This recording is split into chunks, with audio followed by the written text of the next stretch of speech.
تو یہ بھی ہے کہ کسی کو موت کا علم نہیں ہے، تو اتنا تو کرو کہ اللہ تبارک و تعالیٰ سے آج مانگو. کیا مانگو؟ سب سے پہلے ایمان مانگو. 6 چیزیں ہی جو مانگنی ہیں: علم، عمل، فرامستی. میں دعا کرتا ہوں اور میں یہ چاہتا ہوں کہ اگر آپ لوگ آتے ہیں تو نبی آئے تو انشاءاللہ رات 1 بجے میں اجتماعی دعا کروں گا. میرے ساتھ خط آپ آمین نہ کرو، میں جو پڑھتا ہوں وہ بھی الفاظ پڑھو، اس لیے کہ میں خود گنہگار ہوں.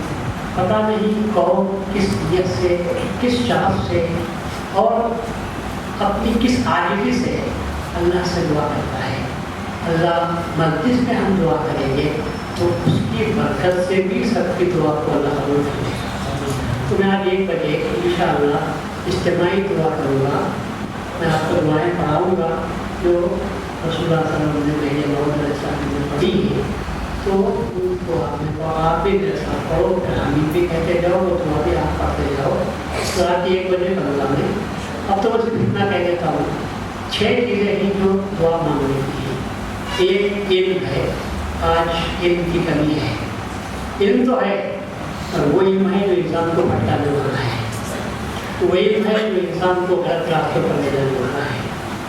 صحیح علم کی دعا کرو، اللہ ہم کو صحیح علم عطا فرمائے. اور میں تمہیں کہتا ہوں اتنا علم ہو جائے کہ ہمارے بزرگوں نے جو کہا ہے وہ سچ ہے، اس کے بعد پھر کسی علم کی آپ کو ضرورت نہیں ہے. بزرگوں کے علم سے زیادہ ہم کو علم حاصل ہو سکتا ہے. ان کا ایک نقطہ ہماری زندگی کے پورے علم پر بھاری پڑ جاتا ہے. تو اتنا علم کا حاصل کرو کہ ہمارے اسلاف غلط نہیں تھے، انہوں نے جو کام کیا وہ صحیح کام کیا، قرآن حدیث کے روشنی میں کام کیا ہے. تو علم میں صحیح ہونا ضروری ہے. اس کے بعد عمل صالح کا ہونا ضروری ہے. تو آج میں خدا سے دعا کرتا ہوں، اے اللہ ہم سب کو، مردوں کو، عورتوں کو، بچوں کو علم صحیح عطا فرما، عمل صالح عطا فرما، فراخ دستی عطا فرما. اے اللہ ہمارے ہاتھ بہت تنگ ہو گئے ہیں. ایک تو مہنگائی نے ہم کو مار دیا ہے، آمدنی بھی کم ہوتی چلی جا رہی ہے، اور اس کی وجہ سے ہمارے ہاتھ تنگ ہوتے جا رہے ہیں. اے اللہ جن کو بھی کھول دے، ہاتھوں کو بھی کھول دے. اے اللہ جن لوگ بے روزگار ہیں ان کو روزگار عطا فرما. جن کی روزگار ہے مگر برکت نہیں ہے، ان کی کمائیوں میں برکت عطا فرما. برکت حاصل کرنے کا ذریعہ ہے تو 2 چیز ہے: ایک عشر کی پابندی کرو اور دوسرے زکوٰۃ کی پابندی کرو. لوگ عشر کو معمولی چیز سمجھتے ہیں، لیکن مجھ سے پوچھو تو میں کہتا ہوں عشر اتنی بابرکت چیز ہے کہ 10 میں سے آپ 1 روپیہ نکالو تو اللہ تعالیٰ 1 کو پھر 10 بنا کر کرتا ہے. اس لیے عشر کی پابندی کرو.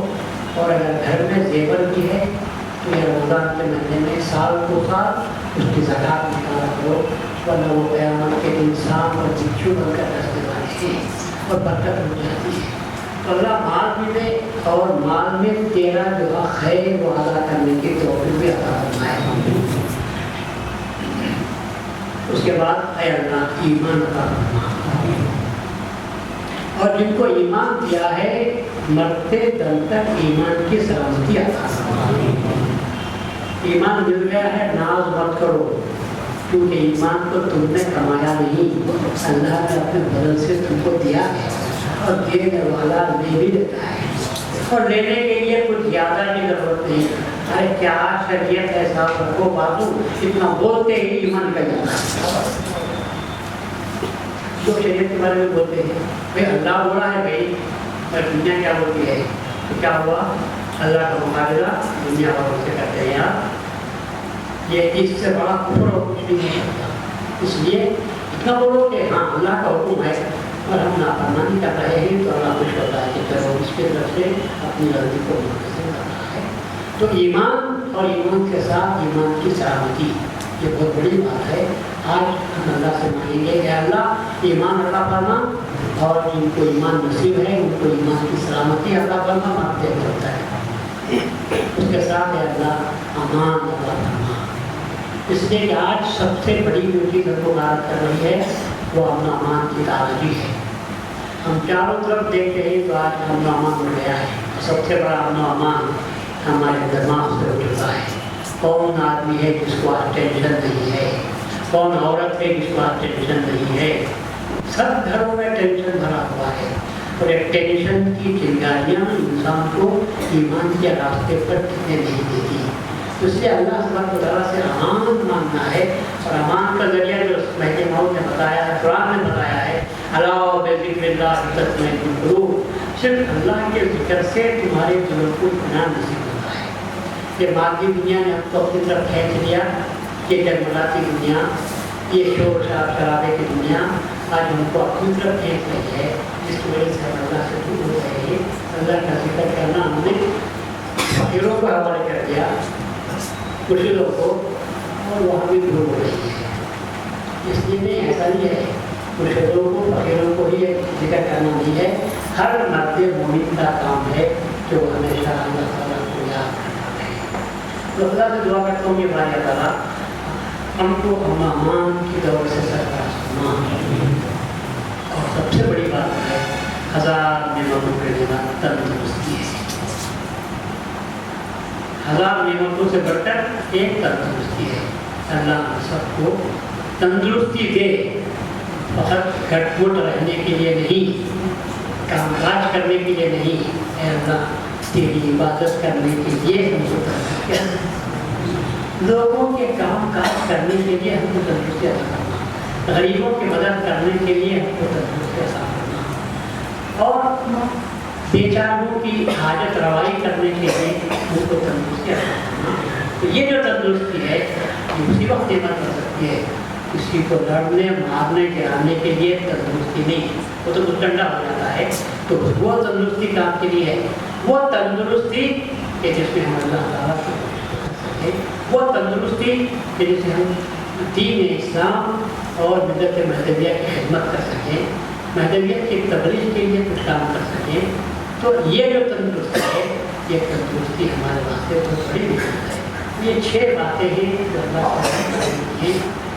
اور آخر میں ہماری مغفرت. اور کون آدمی ہے جو آج مغفرت کا بھوکا نہیں ہے؟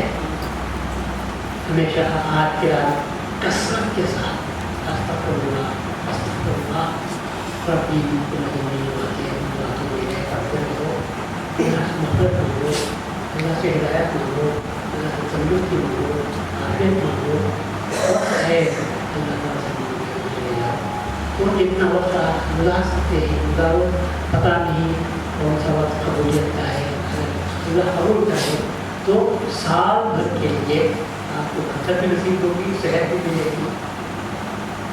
پتہ نہیں یہاں بیٹھے ہوئے ہیں آئندہ سال ہم میں سے کون بھی اٹھنے والا ہے، کون ہے جو پیدا ہونے والا ہے، کتنے بچے ہیں جو پیدا ہونے والے ہیں. تو اللہ سے دعا کرو کہ موت یا اللہ موت تو بڑا ہے پر ہم کو سیکھنا مانگتے ہیں کہ خاتمہ ایمان پر. خاتمہ تو ایمان، اس سے تو موت سے مفر کسی کو بھی نہیں ہے. جب پیغمبر خدا صلی اللہ علیہ وسلم میں کہ موت نہیں بچے تو ہم کیا کر سکتے ہیں. لیکن بات یہ ہونی چاہیے کہ اللہ ہم تیری خدا پر ہماری رضا ہو، راضی ہو، اور ہمارا خاتمہ ایمان پر کرے. اے اللہ جس دن اٹھا ہم کو تو جن بہت سے لوگوں کے چہرے کی وجہ سے کالے ہو جائیں گے، اس دن ہمارے چہروں کو روشن اپنے چہروں کو، ہمارے چہروں کو انہی کے چہروں کو روشن کرتا ہے کہ جو ایمان کی دنیا سے جاتے ہیں اور اچھے اعمال کا توشہ کے ساتھ لے کر جاتے ہیں، انہی کے چہروں کو اللہ روشن کر دیتا ہے. تو اللہ ہم کو ہے موت اگر دیکھی ہوئی ہے تو ہمارا وہ چہرہ روشن کر اور عذاب خبر سے ہم کو بچا لے، عذاب حشر سے بچا، عذاب سکرات سے بچا، اور ہمتے دم ہی صحیح اے اللہ تیرے دیدار کے ساتھ ہم دنیا سے اٹھا. تجھے دعائیں کرو. اس کے بعد جیسا میں نے کہا قبرستان کو بھی جانا ہے، رسول اللہ کی سنت ہے، رسول اللہ صلی اللہ علیہ وسلم کی سنت کو یاد رکھو، یاد کو جاؤ، اپنی موت کو یاد کرو. اس لیے کہ موت ہی ہے جو انسان کے اندر تو والی چیز ہے. اس لیے اپنی موت کو یاد کرو.